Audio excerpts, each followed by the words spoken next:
জাহাঙ্গীরনগর ইউনিভার্সিটির এই সবুজ প্রকৃতি কি আপনার লেখাকে অনেক বেশি প্রভাবিত করেছে?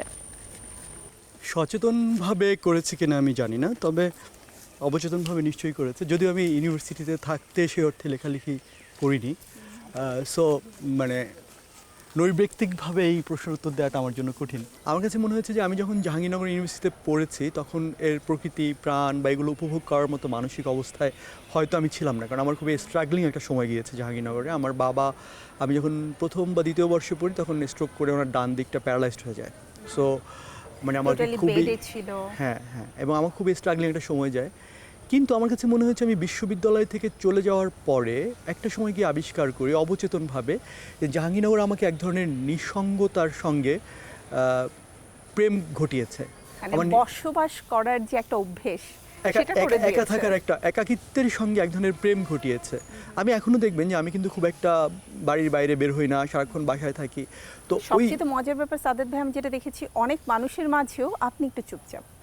হ্যাঁ, সো আমার কাছে মনে হয় যে আমি যে হলটায় থাকতাম এই ইউনিভার্সিটিতে, নাম হচ্ছে মীর মোশাররফ হোসেন হল। আমাদের পেছনে এই হলটাতে আমি থাকতাম, এটার 401 নম্বর এ ব্লকে একটা সিঙ্গেল রুম ছিল, একদম ওই প্রান্তে। ওর পরে কিছু নাই, শুধু নৈশব্দ, নির্জনতা। আপনি অনেক লাকি, একটা সিঙ্গেল রুম পেয়েছিলেন। হ্যাঁ, ডেফিনেটলি লাকি। এবং আমি 5 বছরের বেশি সময় ওই রুমটাতে ছিলাম, এবং তারপরে আর কিচ্ছু নাই, শুধু মানে বন আর কি, প্রকৃতি। তো আমার কাছে মনে হয় যে ওই সময়টা আমি এক ধরনের নৈশব্দ কিংবা নিঃসঙ্গতায় আসক্ত হয়ে পড়ি, যেটাতে লেখালেখির জন্য খুবই অনিবার্য একটা অনুষঙ্গ।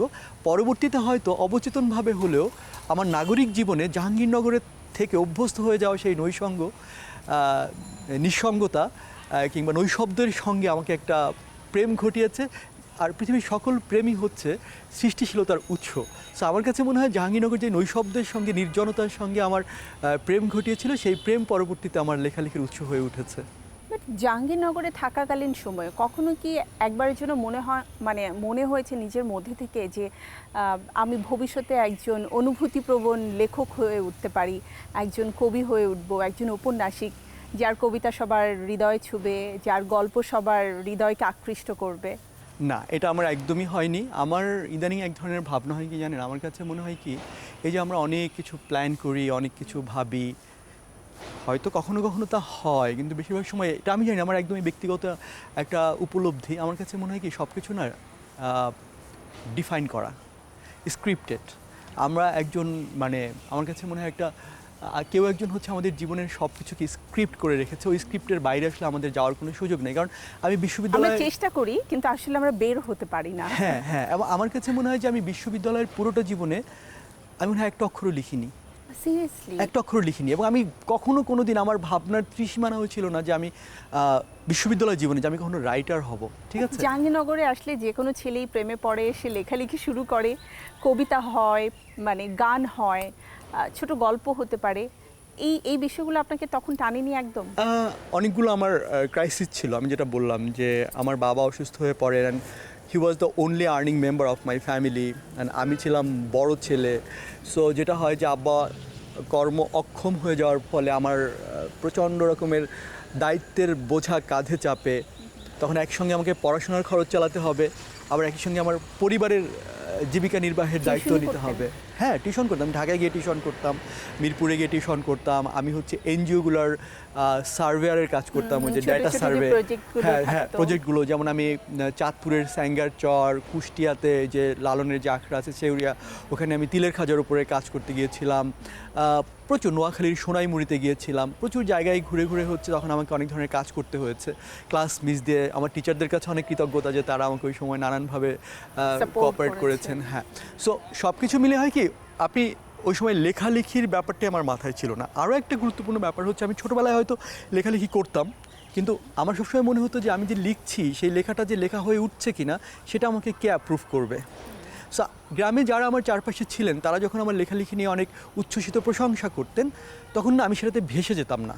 আমার কাছে তখন মনে হতো যে এই যে আমি লিখছি সেটা যে ভালো না মন্দ, সেটা যিনি জাজ করছেন বা ইভালুয়েট করছেন, তিনি আসলে ওটা ইভালুয়েট করার মতো সক্ষম কিনা, উনি আসলে সত্যি অর্থেই বুঝতে পারেন কিনা যে কোনটা ভালো লেখা আর কোনটা খারাপ লেখা। নর্মালি যেটা হয় যে আমরা তো পাশের বাড়ির কেউ একজন ভালো করলেও তাকে খুব প্রশংসায় ভাসিয়ে দেই, তো অনেক ক্ষেত্রে সেই প্রশংসাগুলো যদি সে নেওয়া শুরু করে তার জন্য কিন্তু হিতে বিপরীত হয়, তাই না? আমি ঠিক ওটা বলতে পারবো না, তবে আমার কাছে আমি একটা উদাহরণ সবসময় দেই যে আমরা নিজেরা এবং আমাদের চারপাশের মানুষরা বেশিরভাগ সময় হচ্ছি গ্লাসে ঢালা কোকের মতো। কিভাবে আমরা যখন একটুখানি কোক ঢালি তখন কিন্তু গ্লাসটা কি হয়, বুদবুদে উপচে পড়ে, তাই না, ভর্তি হয়ে যায়। তো একটু সময় নেওয়ার পরে ওই বুদবুদগুলো যখন আস্তে আস্তে মিয়ে যায় তখন তলানিতে আসলে তলানিটুকু যেটা থাকে। থাকে। সো আমরা মানুষরাও হচ্ছে আমাদের যখন কেউ উচ্ছ্বসিত প্রশংসা করে কিংবা নিন্দা করে, দুটোকেই হচ্ছে আমাদের তাৎক্ষণিকভাবে গ্রহণ করার দরকার নাই, বরং নিজের সঙ্গে এক ধরনের বোঝাপড়া করে ওই বুদবুদটাকে মিইয়ে দিয়ে তলানিটুকু বোঝার সময়টুকু দেওয়া উচিত। কিন্তু এটা একটা ব্যাপার। একটা প্রশ্ন কি সাদেত ভাই, সেটা হচ্ছে এত অল্প বয়সে স্ট্রাগল করা, লেখালেখি থেকে অনেকটা দূরে সরে যাওয়া, সেই মানুষটার মাঝে এত অনুভূতি, এত ভালোবাসা, যে কোনো বিষয়ে তার এত প্রেম, সেটা প্রকৃতির প্রেম হতে পারে, বাবা মায়ের সাথে প্রেম হতে পারে, প্রেমিকার জন্য প্রেম হতে পারে। এই জিনিসগুলোকে তাহলে আপনি ভেতরে আসলে ঘুম পাড়িয়ে রেখেছিলেন, যেটা সময়ের সাথে সাথে প্রকাশিত হয়েছে? না শান্তা, বিষয়টা অনেক ইন্টারেস্টিং এইটা যে আমার কাছে, আমি কয়েকদিন আগে বলেছিলাম, আমরা সবাই আসলে লেখক, আমরা সবাই আসলে সৃষ্টিশীল মানুষ। কীরকম, ধরেন আপনার মন খারাপ কোনো একটা কারণে, যে কারো মন খারাপ, আপনি কিন্তু সেই মন খারাপ কী কারণে হয়েছে এবং মন খারাপ হওয়ার ফলে আপনার ভিতরে কী ধরনের যন্ত্রণা তৈরি হচ্ছে, সেটা আপনার সারাক্ষণ বুকের ভেতরে নানান ধরনের কথা, গল্প, অনুভূতি কিন্তু আপনি নিজের সঙ্গে বোঝাপড়া করতে থাকেন, লিখতে থাকেন, বলতে থাকেন। এখন এই যে আমরা প্রত্যেকেই যখন কোনো একটা ঘটনায় প্রচণ্ড কষ্ট পাই, কোনো একটা ঘটনায় প্রচণ্ড আনন্দিত হই, উচ্ছ্বসিত হই, বেদনার্ত হই, এই সব কিছুই কিন্তু আমরা ভেতরে ভেতরে আমাদের সঙ্গে লেখালেখির মাধ্যমে প্রকাশ করি নিজেদের বুকের ভেতরে। এখন তার মানে কি সবাই লেখক, আমরা সবাই কিন্তু এই অনুভূতির কথাগুলো নিজেদের সঙ্গে বলছি। খুব কম মানুষ হচ্ছে সেটি লিখে প্রকাশ করতে পারেন। তার মানে আমরা সবাই লেখক, কিন্তু কেউ লেখাটা প্রকাশ করি, কেউ করি না। সো আমি একজন সংবেদনশীল মানুষ খুব ছোটোবেলা থেকেই ছিলাম। যতক্ষণ পর্যন্ত সেটি আমি কাগজে কলমে লিখে প্রকাশ করিনি, ততক্ষণ পর্যন্ত আমার সেই লেখাটা বা আমার লেখক সত্তাটা হয়তো প্রকাশিত হয়নি। কিন্তু আমি সেই প্রকাশটা করতে পেরেছি আমার বিশ্ববিদ্যালয় জীবন পার করারও পরে। কারণ ওই যে আমি আপনাকে খানিক আগে বলছিলাম যে আমি স্কুলে থেকে যখন লিখতাম আমার মধ্যে একটা কনফিউশন ছিল যে আমি আসলে কেমন লিখছি। সেই বোঝাপড়াটা আমার পরিষ্কার না হওয়ার কারণে আমি হয়তো বিশ্ববিদ্যালয়ে এসে হয়তো আমি অনেকের সঙ্গে মিশে অনেকের কাছ থেকে অনেক ধরনের মন্তব্য নিতে গিয়ে আমার কাছে মনে হয়েছে যে না, লেখালেখি নিয়ে আমার এত কিছু ভাবার দরকার নাই। বা আমাদের স্কুলের টিচাররা কি বলতো জানেন, যখন আমি খুব ভালো ক্রিকেট খেলতাম, তো সেটা আমি জানি, উই প্লেড টুগেদার, তাই না, একই টিমে। হ্যাঁ, আমরা খেলেছিলাম ওই আমরা টিমে। বেছে বেছে নিয়েছিলাম, সাদ্দাত হোসেন খুবই ভালো ক্রিকেট খেলে, তাকে আমাদের টিমে নেওয়া যায়। হ্যাঁ, তো মজার ব্যাপার হয়েছে যে এই যে ধরেন আমি ক্রিকেট খেলতাম, আমাদের টিচাররা কিন্তু কি বলতেন জানেন, টিচাররা বলতেন, আরে তুই কি সচিন টেন্ডুলকার হবি নাকি, তুই খেলা কেন সময় নষ্ট করতেছিস, ঠিক আছে, তুই কবিতা লিখছো, আমি কবিতা লিখছি, সরি লিখছি, তুই কি রবীন্দ্রনাথ ঠাকুর হবি কিনা, এসব বন্ধ, সময় নষ্ট করার দরকার নেই, তুমি পড়াশোনা করো। তার মানে হচ্ছে কি যে আপনাকে বুঝতে হবে যে আপনার ভিতরে সক্ষমতাটা কোনটি। কিন্তু আমরা এমন এক ধরনের প্রথাগত ভাবনার প্যাটার্নের মধ্যে দিয়ে বেড়ে উঠেছি, আমাদেরকে আসলে ওই ইন্সপাইরেশনটা আসলে দেওয়া হয়নি কখনোই। সো থেকে ছাপার অক্ষরে নিজের নাম দেখার যে একটা, আমি বলবো ক্রেভিং, যেটা আপনাকে তাড়া করে বেরিয়েছে, এবং আমি যতটুকু জানি আপনি প্রত্যেকটা অক্ষর পত্রিকা থেকে কেটে কেটে নিয়ে তারপরে সেটাকে অ্যাড করে নিজের নামটাকে যে বানিয়েছিলেন, এটার জন্য কিন্তু একটা ডেডিকেশন লাগে, একটা স্বপ্ন লাগে। সেই ছোটবেলায় এই স্বপ্নটা আসলে আপনি কিভাবে করে দেখলেন? আপনার প্রশ্নটা খুবই ইন্টারেস্টিং। আমি এটা কেন বলছি সেটা হচ্ছে, আমি সবসময় মানুষের কল্পনা প্রবণতাকে অনেক বেশি গুরুত্ব দিই। ইভেন ধরেন আইনস্টাইনের কিন্তু একটা কথা আছে যে imagination is more powerful than knowledge, মানে জ্ঞানের চেয়েও কল্পনা অনেক বেশি শক্তিশালী, বা কল্পনার মধ্য দিয়ে কিন্তু জ্ঞানের সৃষ্টি হয়, রাইট। তো আমার কাছে যেটা মনে হয়, আমি ছোটোবেলা থেকে প্রচণ্ড রকমের মানে কল্পনা প্রবণ, আমার কল্পনা শক্তি অনেক প্রবল ছিল। আমি জানি না এটা অনেকেরই হতে পারে। আমি আমার ঘুমের মধ্যে আমার স্বপ্ন আমি নিয়ন্ত্রণ করতে পারতাম, স্বপ্নর স্ক্রিপ্ট আমি তৈরি করতে পারতাম। আমি কি দেখতে চাই, এক্স্যাক্টলি। আমি যখন ঘুমাতাম, ধরেন আমাদের অনেক সময় এরকম হয় না যে স্বপ্নের মধ্যে কিন্তু কেউ একজন আপনাকে তাড়া করছে, আপনি দৌড়াতে পারবেন না, আপনার মনে হবে হাত পা অবশ হয়ে যাচ্ছে। আমি তখন না স্বপ্নটাকে নিয়ন্ত্রণ করতে পারতাম যে আমার দুটো পাখা গজাবে, এবং আমি দুটো পাখা স্বপ্নের মধ্যে গজিয়ে ফেলতে পারতাম। তারপর আমি কি উড়ে যেতে পারতাম, তখন তো আমাকে ধরতে পারবে না, রাইট। শুধু এটা না, ধরেন মাঝখানে রাতের বেলা আমার ঘুমের মধ্যে স্বপ্নটা ভেঙে গেছে, এত সুন্দর একটা জায়গায় স্বপ্নটা ভেঙে গেছে। ছোটবেলার স্বপ্ন অনেক কালারফুল হয়, রাইট, ফুল, পাখি, প্রজাপতি, এবং মনে হয় অনেক লম্বা একটা সময় নিয়ে আমরা এবং স্বপ্নটা ঘুম অনেক দেখছি। গভীর হয়। তো মনে হয় কি যে ওই স্বপ্নটা একটা পার্টিকুলার জায়গায় এসে ভেঙে গেছে। আমি হয়তো ওয়াশরুমে গেছি, আমি কিন্তু আমার মাথায় আছে স্বপ্নটা কোথায় শেষ করছি, আমাকে ঘুমায় এসে আবার ওইখান থেকে শুরু করতে হবে। এবং আমি ওয়াশরুম থেকে এসে ঘুমিয়ে কিন্তু স্বপ্নটাকে আবার ওইখান থেকে শুরু করতে পারতাম। সো এই যে কল্পনা শক্তি, এটা আমার ছোটোবেলা থেকেই প্রচণ্ড রকম ছিল। তো আপনি যেটা বললেন যে আমি পত্রিকার ছাপার অক্ষর থেকে নাম কেটে কেটে খবরের আমার নাম লিখেছি, আমার কাছে মনে হচ্ছে এটা আমার এই কল্পনা শক্তি থেকে এসেছে যে আচ্ছা আমার নামটা তো আমি কখনো ছাপার অক্ষরে দেখতে পাবো না, কারণ আমি যেই গ্রামে যে পরিবারে জন্মেছি সেখানে কেউ আমাকে কখনো শেখাবেও না কীভাবে আমি আমার লেখা পত্রিকায় পাঠাতে পারতাম, কোথায় পোস্ট জানিও না অফিস আমি জানি না, আসলে। কেউ জানে না। সো ওই মোটিভেশন বা ইন্সপিরেশনটা আসলে কেউ দেবে না। সো এই কারণে আমার মনে হয়েছে যে এটা হয় কি, এটা হচ্ছে ধরেন আপনার একটা নদীতে প্রবল স্রোত, সে নদীতে আপনি যদি বাঁধ দিয়ে দেন তখন এই স্রোতটা কিন্তু আপনি আটকাতে পারবেন, হয় সে দুকুল প্লাবিত করে ফেলবে অথবা সে বাঁধটাকে ভেঙে ফেলবে। সো আমার কাছে মনে হয় যে এই যে আমার চারপাশে অনেক অবস্ট্যাকেল ছিল, বাধা ছিল, কিন্তু আমার কল্পনা শক্তি এতটাই শক্তিশালী ছিল যে ওরা ওদের মতো করে বিকল্প পথ বের করেছে। সেই বিকল্প পথের একটা ছিল এটা যে আমার নামটা আমি ছাপার অক্ষরে দেখবার যেই মানে প্রচণ্ড রকমের ডিজায়ার, সেটা পূরণ করার জন্য আমি একটা বিকল্প অভিনব পদ্ধতি আবিষ্কার করে ফেলেছিলাম, যেটা হচ্ছে পত্রিকার খবর থেকে কেটে নামটা মানে লেখা। এটাকে যদি আবার বলি আমি, ক্রিয়েটিভিটি অথবা নির্মাণের কোনো একটা বিষয়, সেই ধারাবাহিকতা থেকেই তো পরবর্তীতে আমার মনে হয় নিজেকেও একজন নির্মাতা হিসেবে আপনি অলরেডি প্রমাণ করেছেন। বিকজ আমরা গহীনের গানে দেখেছি চমৎকারভাবে আপনি চেষ্টা করেছেন গল্পটাকে, আপনার পুরো নির্মাণের জায়গাটাকে তৈরি করার। এই যে ছোটবেলা থেকে বেড়ে ওঠা, অনেক প্রতিবন্ধকতা ছিল, নিম্ন মধ্যবিত্ত একটা পরিবারে সবসময় একটা টানাপোড়েন থাকে, অনেক কিছু ছাড় দিতে হয়। কখনো কি ভেবেছিলেন যে এই স্বপ্নগুলো পূরণ হতে পারে, আমি ভবিষ্যতে কিছু একটা হতে পারি, লেখক, নির্মাতা, গল্পকার? এটা নিয়ে একটা ইন্টারেস্টিং গল্প আছে কীভাবে আমি ফিল্ম মেকার হলাম। তবে চলেন সেই গল্পটা হচ্ছে আমরা টিসির এখানে বটতলায় গিয়ে বলি। ও প্লিজ, আমি আপনার ক্যাম্পাসটাও ঘুরে দেখতে চাই। হ্যাঁ, sure.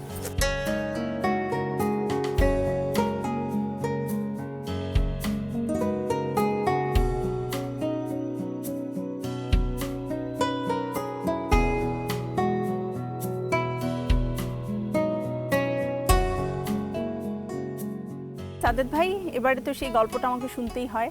হ্যাঁ, এই গল্পটা আমার ধারণা যারা এই প্রোগ্রামটা আজকে দেখছেন আমাদের ওই সময়কার, তারা অনেকে রিলেট করতে পারবেন। আমার জন্ম হচ্ছে বাংলাদেশের মাদারীপুর জেলার কালকিনি থানার কয়ারিয়া গ্রামে, এবং আমি শৈশবে যখন বেড়ে উঠি তখন সেই অর্থে ইলেকট্রিসিটি ছিল না, রেডিও টেলিভিশন ছিল না, পত্রিকা ছিল না। সো হঠাৎ করে আমাদের গ্রামে একটা টেলিভিশন এলো আমাদের পাশের বাড়িতে। আচ্ছা, তো ওই টেলিভিশন দেখার জন্য পুরো গ্রামের সকল মানুষ আর কি ঝাঁপিয়ে পড়লো। একসাথে হ্যাঁ, হতো। সো ব্ল্যাক অ্যান্ড হোয়াইট 14 ইঞ্চি একটা টেলিভিশন। তো সেই টেলিভিশন দেখার জন্য আমরা সবাই ঘুরঘুর করি, বিশেষ করে শুক্রবার দিন, কারণ 3 শুক্রবার পরে একটা বাংলা সিনেমা দেখাতো বিকেলবেলা। হ্যাঁ, আচ্ছা, তো প্রতি মাসে আর কি একটা সিনেমা দেখাতো। তো আমরা বৃহস্পতিবার বিকেলবেলা ওই বাড়ির পাশে ঘুরঘুর করতাম। কারণ হচ্ছে এত মানুষ সিনেমা দেখতে চায়, তো সবাইকে যখন ঘরে ঢুকায় ঘর তো ভর্তি হয়ে যায়, তো বাকি মানুষ কীভাবে ঢুকবে? তো এই জন্য বড়রা ঢুকতে পারে, ছোটদেরকে সহসা ঢুকতে অনুমতি দেওয়া হয় না। এখন ছোটরা একদমই কি কেউ দেখতে পারবে না তা তো না, কিছু কিছু ছোটরা দেখতে পারবে যারা হচ্ছে ওই মানে গৃহস্থের কিছু একটা কাজ টাজ করে দিতে পারবে, ঠিক আছে? যেমন নদী থেকে হয়তো পানি এনে দেয়া, খড় এনে দেয়া, বা গাছ থেকে সুপারি পেরে দেয়া, এরকম আর কি একটা ব্যাপার। তো আমরা বৃহস্পতিবার বিকেলবেলা মোটামুটি ওই বাড়ির চারপাশে একটু ঘুরঘুর করি, যদি যে একটু কাজ করা যায়। কাজের বিনিময়ে টেলিভিশন দেখা কর্মসূচি আর কি। হ্যাঁ, তো একদিন আমাকে ওই গৃহকর্ত্রী বললেন যে এদিকে আয়, বৃহস্পতিবার বিকেলে কি আয় সুপারি পেরে দে আমাকে, তাহলে কালকে রুবেলের সিনেমা হবে। তখন রুবেলের সিনেমায় অনেক অ্যাকশন হতো, ডিসুম ডিসুম আর কি। হ্যাঁ। আমরা অ্যাকশন মানে আমাদের কাছে সিনেমা ভালো। তো আমাকে সুপারি গাছে উঠতে বলছেন। সুপারি গাছে ওঠা কিন্তু পৃথিবীর সবচেয়ে কঠিন কাজ। খুবই এত কঠিন। চিকন পায়ের মধ্যে একটা দড়ি বেঁধে তারপরে বানরের মতো লাফায় উঠতে হয়। এবং এটা কিন্তু গ্রামে যারা বড় হয় সবাই কিন্তু পারে না। আমিও পারতাম না। তো আমি হচ্ছে অনেক ট্রাই করলাম, কিন্তু উঠতে পারিনি। আমার বুক টুক একটু ছিলে গেছে। তো উনি আমার উপর খুবই মন খারাপ করছে, আর আমি চলে গেছি। পরদিন তো জুম্মার নামাজ, আল্লাহ আল্লাহ করতেছি। ছোটবেলায় তো ছোট মানুষ, তো আল্লাহ জানি আমার একটু দেখার সুযোগ হয়, অত তো বুঝতাম না, ছোট তো। তো এসে বাড়িতে নামাজ টামাজ পড়ে ভাত খেয়ে দিছি দৌড় টিভি দেখতে। আর গিয়ে দেখি কি বাইরে থেকে দরজা বন্ধ।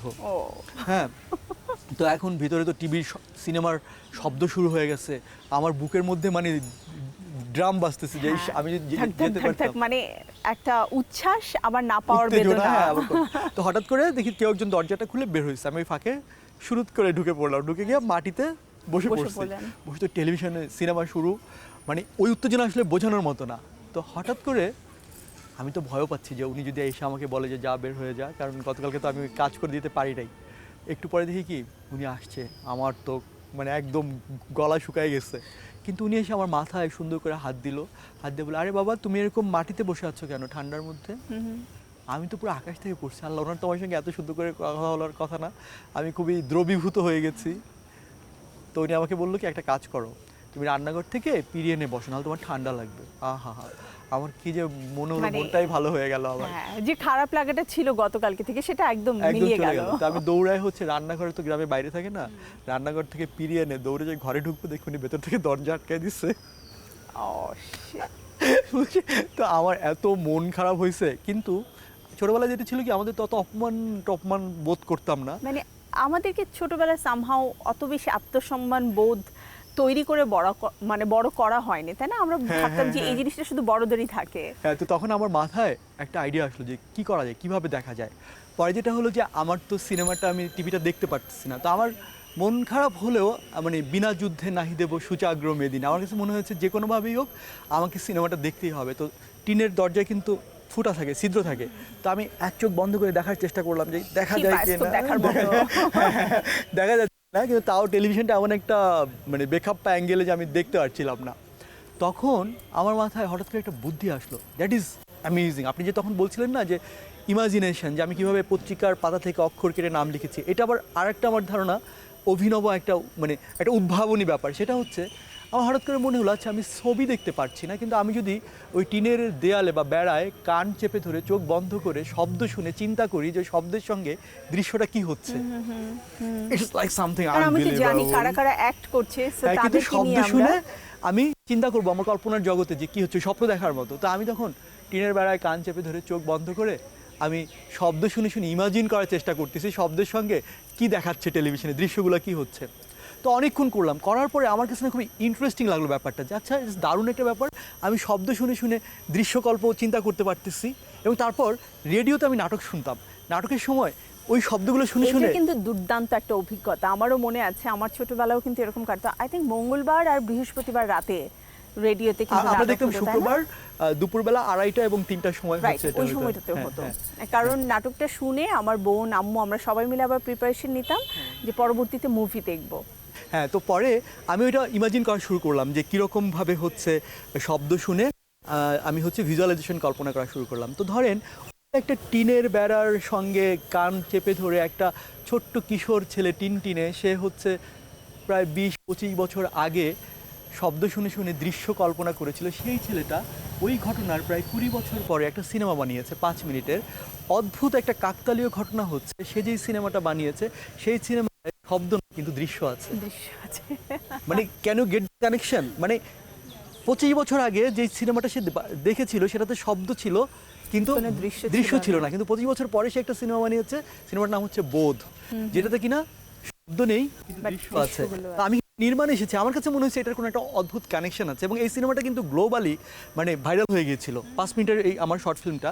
এবং এটা কিন্তু জুনিয়র চেম্বার ইন্টারন্যাশনাল অ্যাওয়ার্ড পেয়েছে। এরপরে আমি আরও একটা সিনেমা বানিয়েছি, সেটা তো সেম, স্পিচলেস নির্বাক সিনেমা, নাম ছিল হচ্ছে আপনার দ্য শুজ, 20 মিনিট। ওটা কিন্তু বাংলাদেশ শিল্পকলা একাডেমির ন্যাশনাল বেস্ট ফিল্ম মেকার অ্যাওয়ার্ডও Right. পেয়েছে। তো আমার কাছে মনে হয়েছে কোনো একটা অদ্ভুত কারণে আমার শৈশবের এই সকল ঘটনার সঙ্গে আমার পরবর্তী জীবনের নানা ঘটনা, ফিল্ম মেকার হয়ে ওঠা, লেখালেখি, কবিতা লেখা, ফটোগ্রাফি করা, এগুলোর সঙ্গে একটা সম্পর্ক আছে। আমি সবসময় ফটোগ্রাফির ব্যাপারটা যদি একটু বলি সাদাত ভাই, সেটা হচ্ছে আমরা সবসময় বলি যে ক্যামেরা নিয়ে যারা খেলতে শেখে, যারা হাতের নাগালে পায়, ছবি তুলতে তুলতে একটা সময় সে ফটোগ্রাফিতে অনেক বেশি দক্ষ হয়ে যায়। কিন্তু আপনার শৈশবের গল্প অনুসারে মানে সেই সময়টাতে একদম হাতের কাছে একটা ক্যামেরা থাকা, অনেক বেশি ছবি তোলার সুযোগ পাওয়া, এরকমটা তো হওয়ার কথা না। খুব বড়জোর হলে 36টা রিলে একটা ছবি আপনার হতে পারতো, কিন্তু ছবি তোলার অভিজ্ঞতাটা কোথা থেকে হলো? না, আমার ছবি তোলার অভিজ্ঞতা গ্রামে কখনোই হয় না, কারণ ওই তখন আমরা বিয়ে বাড়িতে যখন যেতাম, মানে বিয়ে হতো না মানুষের, তখন যে ফ্লাই দিয়ে ছবি তুলতো, তা আমরা ভাবতাম কি আমাদের গায়ে ফ্ল্যাশের লাইট লেগেছে, তার মানে আমাদের ছবি উঠেছে। আসবে, right. এবং ওই যে ফিল্মের ব্যাপার ছিল 36টা, তো তখন তো ক্যামেরা আমাদের কাছে স্বপ্নের ব্যাপার ছিল। আমার ফটোগ্রাফিটা আর একটা কাকতালীয় ঘটনার মাধ্যমে জাহাঙ্গীরনগর ইউনিভার্সিটিতে শুরু হয়, সেটা আমার মাস্টার্সের শেষের দিকে এসে। আচ্ছা। তো তখন প্রথম ডিজিটাল ক্যামেরাগুলো আসে, যে সাইবার শট এইগুলো ক্যামেরায় আসে। তো তখন হচ্ছে আমি এই ছবিগুলো তুলে আমার এক মনে আছে আমার এক সিনিয়র বড় ভাই ছিল, ওনার কম্পিউটার ছিল, উনি ফ্লিকার নামে একটা ওয়েবসাইট আছে যেখানে ফটোগ্রাফি Right, সাবমিট করা right. যেত, সেখানে সাবমিট করে এবং আমার একটা ছবি একটা কম্পিটিশনে ফার্স্ট হয়ে যায়। Wow. ওটা একটা কনসেপচুয়াল ফটোগ্রাফি ছিল। তো ওইখান থেকে আমার তখন আগ্রহ তৈরি হয়, মনে হয় যে আমি তো লেখালেখি করে কখনো গল্প বলতে পারবো না, কারণ অনেকে আমার চারপাশে আমাকে অনেক নেগেটিভ কথা বলতেন, ডিসঅ্যাপয়েন্টেড হচ্ছে না, হতাম। হ্যাঁ, কি তখন আমার কাছে লিখেছি। মনে হতো যে ফটোগ্রাফিও তো গল্প বলার একটা মাধ্যম।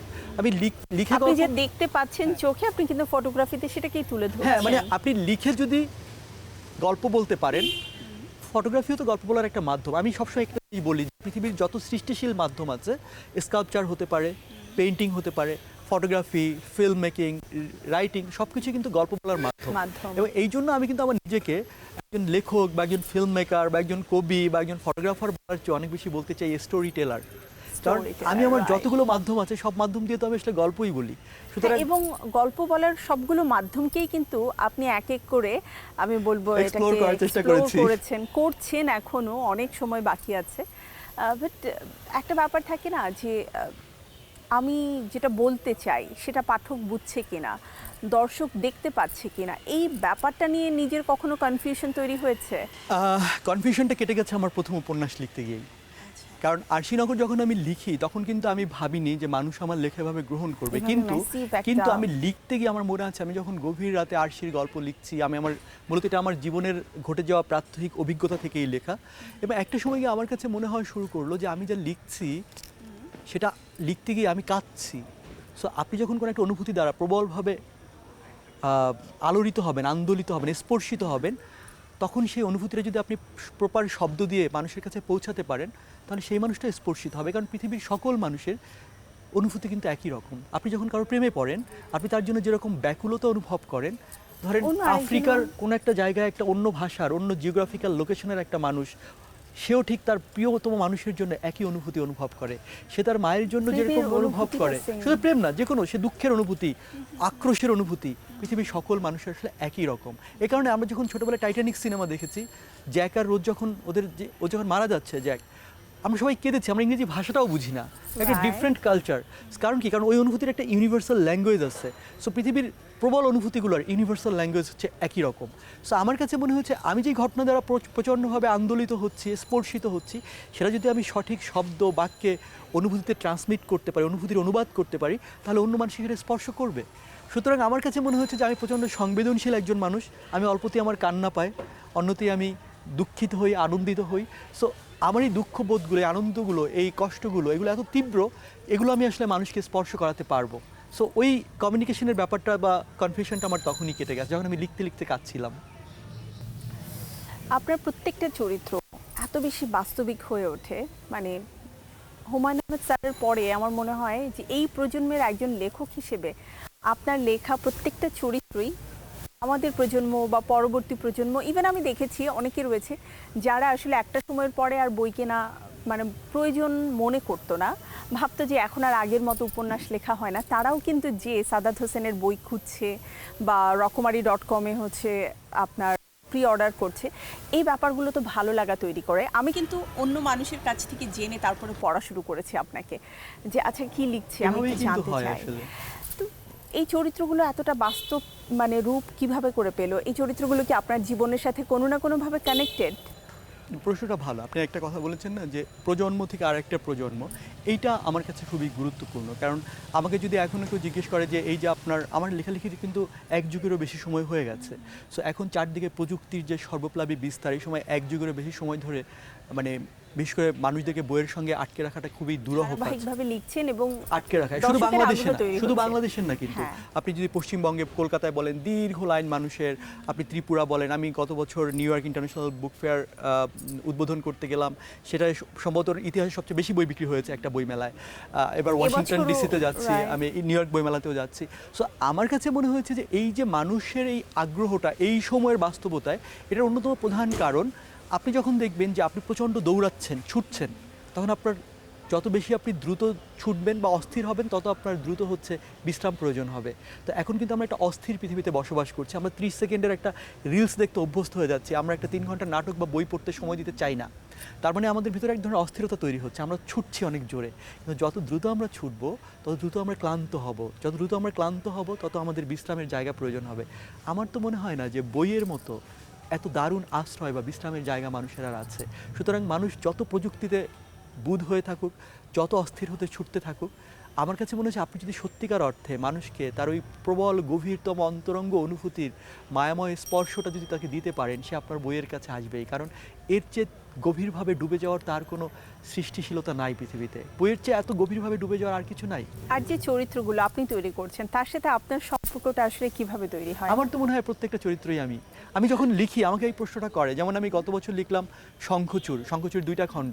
তো আমাকে যখন আপনি জানেন আমাকে যখন যারা পড়েছে মনে হয় 90% বলছে যে অরুণাদিত্য চরিত্রটা তো আপনি, আপনাকে মানে পড়তে গিয়ে আপনাকে মনে হয়। আরেকটা বই আছে তুমি সন্ধ্যা অলোকানন্দা, এই বইতে একটা চরিত্র আছে ধ্রুব নামে।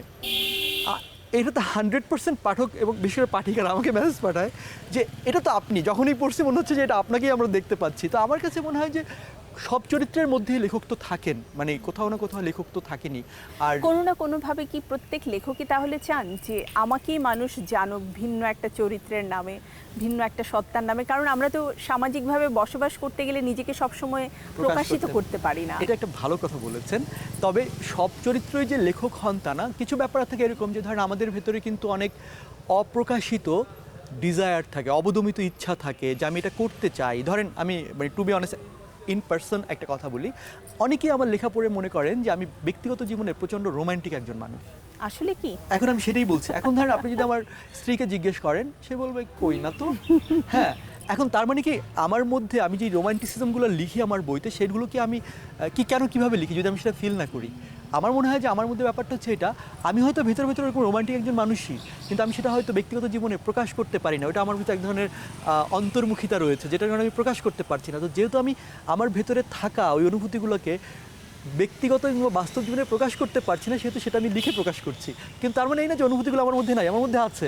সো আমি যেহেতু প্র্যাকটিস প্রকাশের মাধ্যমটা হচ্ছে আপনার লেখা। আমি হয়তো অ্যাপ্লাই করতে পারছি না, কিন্তু এটা আমার ভিতরে আছে। আচ্ছা, বাট এই যে ওয়াইফ যারা আছে, প্রেমিকা যারা থাকে, তারা কিন্তু চায় উপন্যাস পড়ে যেভাবে সে আসলে প্রকাশ করছে বা ওই চরিত্রটা যেভাবে তার প্রেমিকা বা তার ওয়াইফের সাথে আমি বলবো নিজের জীবনকে শেয়ার করছে, একজন ঔপন্যাসিক বা একজন লেখকও ঠিক একইভাবে করুক। এই যে মাঝখানে একটা দেয়াল, যে লিখে পারছেন কিন্তু বাস্তব জীবনে পারছেন না, কেন? আমার কাছে এটা খুবই মানে লাইক এই প্রশ্নটা অনেক মানে হ্যাঁ, এটা কেন আমি বলি আমার কাছে যেটা মনে হয়, এই প্রশ্নটা অ্যাকচুয়ালি আমি ভাবির জন্য করছি, ভাবি উত্তরটা জানুক। না, এটা আমার কাছে মনে হয় কি যে সৃষ্টিশীলতা ব্যাপারটা কীরকম জানেন, যারা সৃষ্টিশীল মানুষ তারা তাদের সৃষ্টির মানে প্রেমে বা মগ্নতায় এতটাই নিমগ্ন হয়ে থাকেন যে তারা আসলে অনেক ক্ষেত্রেই তাদের এই সৃষ্টির বাইরের জগৎ সম্পর্কে এক ধরনের উদাসীনতা অনুভব করেন। মানে উদাসীনতা মানে আমি বলছি প্রকাশের ক্ষেত্রে উদাসীনতা, অনুভব করার ক্ষেত্রে উদাসীনতা না। মানে আমি যে আমার ব্যক্তিগত জীবনের যেই মানুষগুলোকে আমি ভালোবাসি তাদের প্রতি যে আমার কোনো অনুভূতিহীন আমি তা না, আমার তাদের প্রতি প্রচণ্ড অনুভূতি। আমার কাছে বরং মনে হয় আমি 8-10 জন সাধারণ মানুষের চেয়ে অনেক বেশি অনুভূতিপ্রবণ। আমি কিন্তু খুব সামান্যতেই হচ্ছে আমি চিন্তাগ্রস্ত হয়ে পড়ি আমার বাবার জন্য, মায়ের জন্য, আমার স্ত্রীর জন্য, আমার সন্তানের জন্য, আমার ভাই বোনের জন্য। ওরা জানে আমার ছোট বোন আছে, আমার ছোট বোন আছে, ও ধরেন ওকে আমি হয়তো কোনো একটা কারণে বকা দিচ্ছি, এরপরে ধরেন রাত 3টার সময় গিয়া হচ্ছে আমি ওর মাথা কোলের মধ্যে নিয়ে তারপর মাথার মধ্যে হাত বুলাই দিতে থাকি, ও তখন ঘুমের ভান করে ধরে থাকে। তারপর দেখি জন্মদিনের সময় লেখে যে ভাইয়া এরকম করছিল, ঠিক আছে। এখন ও ঘুমায় আছে দেখে কিন্তু কি আমি ওর মাথায় হাত দিচ্ছি, কিন্তু ও যদি জেগে থাকতো তাহলে আমি ওকে কখনো গিয়ে বলবো না যে আচ্ছা ঠিক আছে তুই মন খারাপ করিস না। সো আমার ধারণা যে সৃষ্টিশীল মানুষদের আমি আমার কথা বলতে পারি, তাদের অনুভূতিগুলো আছে, রোমান্টিসিজমও আছে, কিন্তু তাদের প্রকাশের ক্ষেত্রে হয়তো এক ধরনের মানে তারা হয়তো প্রকাশ করতে পারে না বলেই তাদের মানে এটা আমি ছোটোবেলায় শুনেছি যে আপনার যদি ডান হাতটা একটু মানে একটু বেশি দুর্বল হয় আপনার বাঁ হাতটা অনেক বেশি শক্তিশালী হবে। হয়তো এটা অনেকটা এরকম, কারণ ওইটা অনেক বেশি ব্যবহার হয়ে যায়, এটা কম ব্যবহার হয়। হয়তো আপনি লেখালেখির মাধ্যমে আপনার ওই গভীরতম অনুভূতিগুলো প্রকাশ করতে অনেক বেশি সক্ষম বলেই আপনার ব্যক্তিগত জীবনের প্রায়োগিক জায়গাটা, অ্যাপ্লাইড জায়গাটা হয়তো অত বেশি অ্যাক্টিভ থাকে না, এটা হতে পারে। একজন মানুষ একই সাথে কবি, একই সাথে সে উপন্যাসিক, একই সাথে সে ছবি তুলছে, এটা আসলে কিভাবে করে সম্ভব? কারণ আমরা সাধারণত প্রত্যেককে আলাদা আলাদাভাবে দেখতে পছন্দ করি। একজন নির্মাতা হিসেবেও আপনি সফল, এই ধারাবাহিকতা, এই যে একই মানুষের মাঝে চারজন মানুষের বসবাস কিভাবে করে সম্ভব? আমি আসলে আলাদা করে কখনো ভাবি নাই যে অনেকগুলো সত্তা। আমি ওই যে বললাম না, আমি আসলে ভাবি যে আমি একজন গল্প বলতে চাওয়া মানুষ। সো এই বাকি সত্তাগুলো আমার ভেতরে আপনা আপনি বসবাস করতে থাকে। তারা আসলে এত অনিবার্য একটা অংশ যে আমার, যেমন ধরেন আমাদের হাত আছে, এটা না থাকলে কিন্তু আমরা অনুভব করবো যে হাতটা নাই। যখন থাকে তখন কিন্তু আমরা আলাদা করে এটার অস্তিত্ব অনুভব করি না। সো আমার কাছে মনে হয় আমার চারটা সত্তা বা তারও বেশি যে সত্তা থেকে থাকে, সেগুলো সবটাই আমার সঙ্গে এত অনিবার্যভাবে। গল্প বলার মাধ্যম। হ্যাঁ হ্যাঁ। আচ্ছা, এখন তো আমরা রিকশায় ঘুরছি সাদেক ভাই, ক্যাম্পাস লাইফ, নিশ্চয়ই এরকম সবুজ এবং নির্জন পথে রিকশায় চড়া হয়েছে কারো না কারোর সাথে। তেমন কোনো স্মৃতি কি আজ মনে পড়ছে? যদিও আমি সেই মানুষটা না। না, আপনার সঙ্গে যাচ্ছি, আপনার কথাই মনে পড়ছে এখন। তাহলে আমাকে নিয়ে কোনো কবিতা কি হবে? হ্যাঁ হ্যাঁ, হবে, কেন হবে না? কত সুন্দর সুন্দর কবিতা হয়ে যেতে পারে। একটু আগেই না বলছিলাম যে কি যেন? কাজের চোখের মেয়ের কথা। ও, কাজল চোখের মেয়ে। আমাকে কিন্তু অনেকে এটা ডেডিকেটেড করেছে। তাহলে আরেকবার আমি বলে ফেলি। শোনো কাজল চোখের মেয়ে, আমার দিবস কাটে বিবশ হয়ে তোমার চোখে চেয়ে। তাকাশ কেন, আকাশ কেন, বুকের ভেতর আকাশ। শোনো কাজল চোখের মেয়ে, তুই তাকালে থমকে থাকে আমার বুকের বাপাস। এই কবিতা শুনবার পরেই আসলে ছেলে আর মেয়ে সবারই বুকের পাপাসটা কেমন যেন বলে না, ধাক ধাক করে ওঠে। এবং এত বেশি এই কবিতার লাইনগুলো আমি দেখেছি এক একজন তার ক্যাপশনে দিয়েছে। আপনি যখন লিখেছেন তখন কি মনে হয়েছে যে এই কথাগুলো মানুষকে এত সুন্দরভাবে স্পর্শ করে যাবে? না, আমি যেটা বললাম না যে লেখক হিসেবে আসলে আমাদের স্বতঃস্ফূর্ততা সবচেয়ে বেশি জরুরি। আপনি অনেক প্ল্যান করে একটা কিছু লিখবেন, কিন্তু সেটা হয়তো মানুষকে স্পর্শ নাও করতে পারে। যেমন এই কবিতার লাইনটি, বা অন্য একটা কবিতার লাইন আছে আমার, যে আমাকে হারাতে দিলে নিখোঁজ বিজ্ঞপ্তিতে ছেয়ে যাবে তোমার শহর। এটা আমি একবার ক্যাপশন দিয়েছিলাম সাদাত ভাই, যা হয়েছিল। তোমার জন্য যতটা পথ হেঁটেছি, ততটা পথ হাঁটলে আমি পৌঁছে যেতে পারতাম জেরুজালেম, আমার প্রিয়তম শহর। তোমার জন্য যতটা রাত কেঁদেছি, ততটা কান্নায় আমি ছুঁয়ে দিতে পারতাম মেঘ, বর্ষায় ভিজিয়ে দিতে পারতাম তৃষ্ণার্ত সাহারা। যে দহনে রোজ পুড়ে গেছি, তাতে জেলে দিতে পারতাম অজস্র গণ গণে ভিসুভিয়াস। যতটা তৃষ্ণায় গুনে গেছি অপেক্ষার প্রতিটি প্রহর, ততটা মেটাতে পারে সাধ্য নেই সাইবেরিয়ার। যতটা ডুবে গেছি রোজ, যতটা উবে গেছি রোজ, যতটা ভেসে গেছি চুপ, যতটা বেহিসেবি ডুব, সবটাই মিশে গেছে ওই। তোমাকে পাওয়া হলে দেখি এই আমি, সেই আমি নই। অসাধারণ। মানে এক কথায় বলবো, এই কবিতার প্রত্যেকটা লাইন, প্রত্যেকটা শব্দ চয়ন, ওই যে কবিতার নামের সাথে শূন্যতা, কেমন যেন একটা শূন্যতা তৈরি করে, কিন্তু মনে হয় কবিতাটাই আবার হৃদয়টাকে একদম ভরিয়ে দিচ্ছে। হ্যাঁ, এই কবিতাটার নাম শূন্য, কারণ আমার কাছে মনে হয় যে এটা এত বেশি পরিপূর্ণতার কথা বলে, কিন্তু সকল শীর্ষ পরিপূর্ণতার পরেই আসলে সবচেয়ে বড় শূন্যতাটা তৈরি হয়। সব কিছু পেয়ে যাওয়ার পরে মনে হয় কি সব কিছু শূন্য। আচ্ছা, এমনটা কি কখনো হয়েছে কোনো কিছু পাওয়ার পরে নিজেকে শূন্য শূন্য ভাবা? আমার কাছে মনে হয় কি পাওয়ার যে আকাঙ্ক্ষাটা, ওটাই হচ্ছে সত্যিকারের ভালোবাসা বা মানুষের সবচেয়ে বড় প্রাপ্তির আকাঙ্ক্ষা। পেয়ে যাওয়ার পরে নিশ্চয়ই আর ওই পাওয়ার আগের অনুভূতিটা থাকে না। এটা আমার মনে হয় যে মানুষের সহজাত একটা স্বভাব বা অনুভূতি, ধর্ম, যেটাই আমরা এটা বলি না কেন। প্রকৃতির নিয়মই এটা।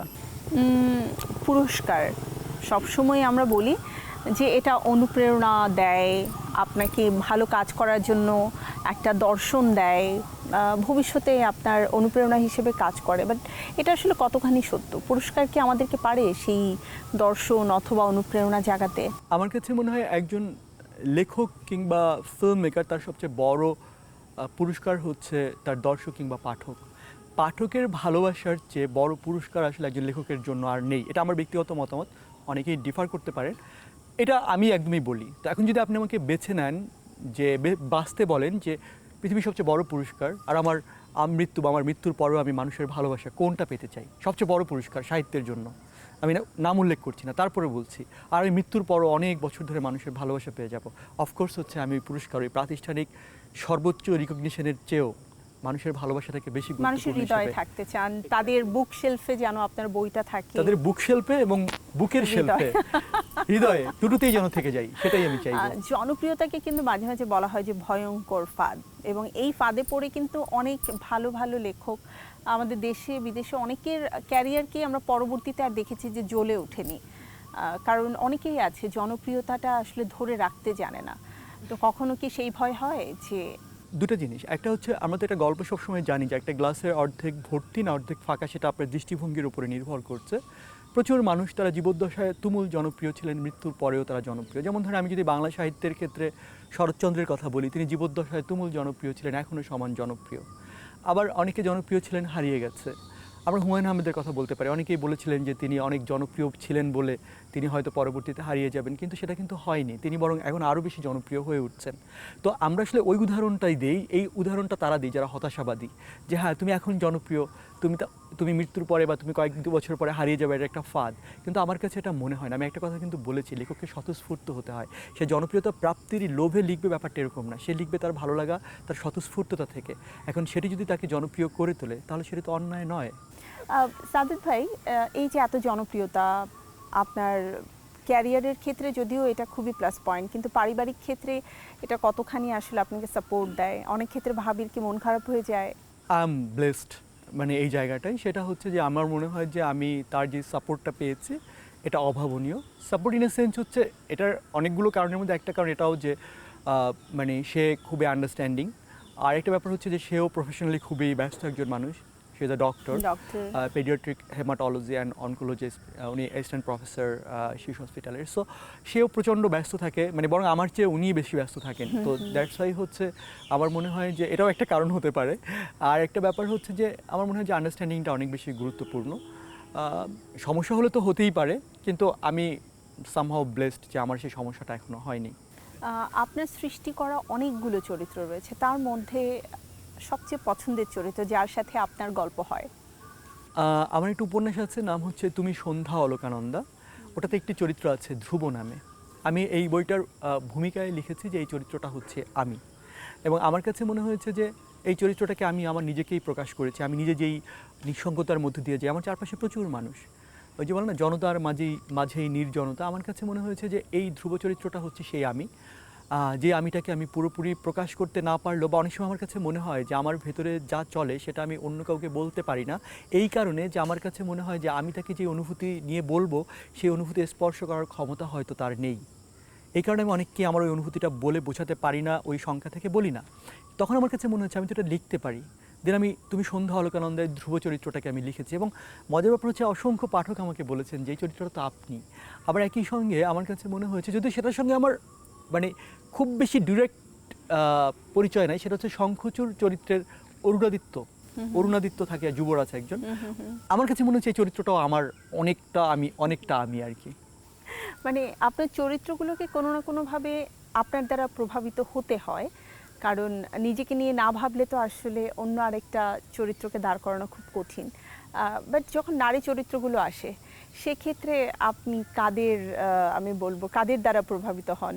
আপনার প্রাক্তন, বর্তমান কাউকে দেখে ভালো লাগা? আমার কাছে মনে হয় কি, যে ধরেন প্রত্যেকটা নারীর কল্পনায় যেমন একজন পুরুষ থাকে, প্রত্যেক পুরুষের কল্পনায়ও একজন নারী থাকে, কিংবা একাধিক নারী থাকে হয়তো। আমি এটা এখনই বলতাম না হয়তো, কারণ হচ্ছে ওই যে নচিকেতার একটা গান আছে না, যে কারো চোখ ভালো লাগে, কারো মুখ ভালো লাগে, কারো বা চরিত্রের গঠনের গান আছে। তো আমরা নিশ্চয়ই কোনো একটা মানুষের মধ্যে আমাদের কল্পনার সব কিছু খুঁজে পাই না, তাই না? সো কাউকে একজনকে দেখে হয়তো তার সঙ্গে কিছু মেলে, অন্য একজনের সঙ্গে হয়তো আরও কিছু মেলে, কারোর সঙ্গে কারো কিছু মেলে। সো এই একজন লেখক যখন লেখেন, তিনি তখন সবগুলোকে একজনের মধ্যে হয়তো আনার চেষ্টা করেন, আবার কখনো কখনো হয়তো তিনি ওই কিয়দাংশ আনেন। তো আমার কাছে মনে হয় ধরেন যে আমি আপনার সঙ্গে গল্প করছি, বা আমি হয়তো ধরেন কোথাও গিয়েছি, কারোর সঙ্গে আমার পরিচয় হয়েছে, আমার অবচেতনেই হয়তো সে একটা ছাপ রেখে গেছে, যেটা আমি ওই মুহূর্তে হয়তো সচেতনভাবে টের পাই না। ফ্রয়েড কিন্তু একটা কথা বলেছিল সম্পর্কের ক্ষেত্রে, যে সম্পর্ক হচ্ছে আনকনশিয়াস মানুষের মধ্যে যে অনুভূতিটা তৈরি করে সেটা। সো আমার মনে হয় লেখক অনেক বেশি আনকনশিয়াস মাইন্ড দ্বারা অনেক বেশি প্রভাবিত থাকে। মানে সে সচেতন হয়ে, একজন গবেষক কী করে, তিনি সচেতনভাবে কোনো একটা নির্দিষ্ট বিষয়ে গবেষণা করে, সেখান থেকে তথ্য উপাত্ত সংগ্রহ করেন বা সেটা তুলে আনেন। কিন্তু লেখকের ক্ষেত্রে ঘটটা হচ্ছে আনকনশিয়াস, সে অবচেতনভাবে যেই বিষয়গুলো দ্বারা প্রভাবিত হয় সেগুলো মূলত তার লেখার উপজীব্য হয়ে ওঠে। সো নারী চরিত্রগুলো আমার ক্ষেত্রে মনে হয় যে আমি যে সচেতনভাবে তাদের কাছ থেকে কোনো কিছু নিয়ে যাচ্ছি তা না, হয়তো এই যে আপনার সঙ্গে কথা বলছি বা পথে আমি কারোর সঙ্গে কথা বলেছি, তিনি অবচেতনে আমার মনের ওই জায়গাটা হয়তো ছাপ ফেলে গেছেন, যখন লিখতে যাবেন তখন হয়তো কোনো না অটোমেটিক্যালি কোনোভাবে চলে সার্ভ আসে। হয়ে যায়। সাদেত ভাই, অনেক কিছু নিয়ে তো কথা হলো, কিন্তু যেহেতু ঈদের সময় আমি একটু ঈদ নিয়ে জানতে চাই, শৈশবের ঈদটা কেমন ছিল?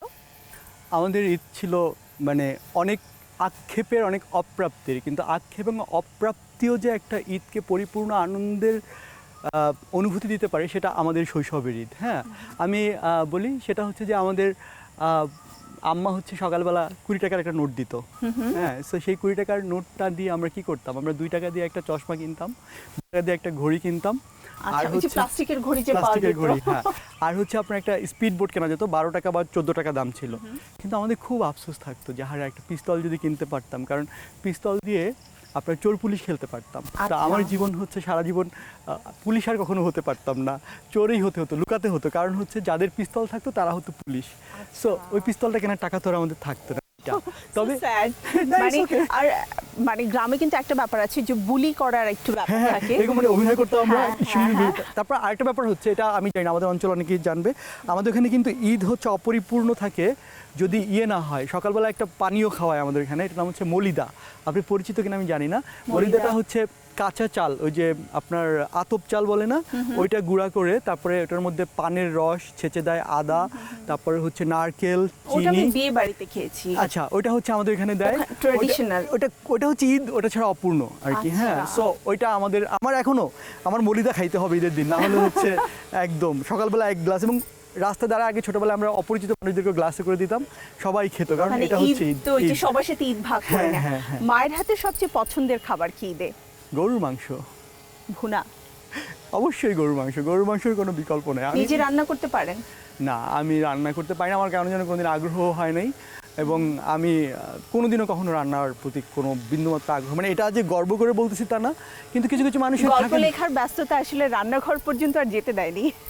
আমি ঠিক জানি না, আমার কোনো একটা অদ্ভুত কারণে এই বিষয়টার প্রতি কোনোদিনও কোনো আগ্রহ মানে হয় নাই। ধরেন আমি হয়তো না খেয়ে থাকবো, তাও আমি রান্না করবো না, এরকম। হ্যাঁ, এরকম অনেক মানে উইয়ার্ড অভিজ্ঞতা আছে আমার। একবার মনে আছে, আমি একবার তখন মেসে থাকি, তো তখন হচ্ছে আপনার এরকম মানে আমাদের বুয়া কোনো কারণে আসে নাই, কেউ নাই, ঈদের পরপর আমার ঢাকায় চলে আসতে হয়েছিল, লেখালেখি করতেছি, খিদা লাগছে, তা আমি চাইলে কিন্তু একটু ভাত রান্না করে আমি করছি কাঁচা চাল চিবায় খেয়ে পানি খেয়ে পেট ভরে ও ফেলছি। মাই গড।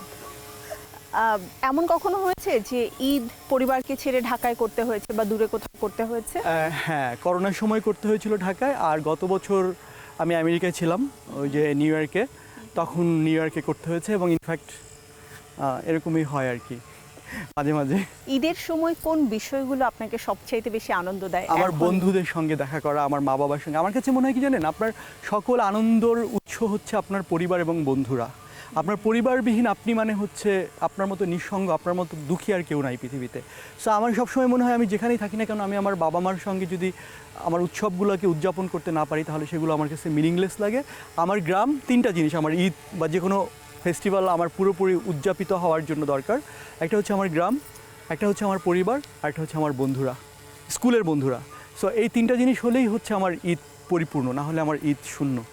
এখন তো আপনার নিজেরও একটা পরিবার আছে, হ্যাঁ। সন্তান আছে, ভাবির হাতের কোন রান্নাটা ঈদের দিন আপনাকে খেতেই হয়?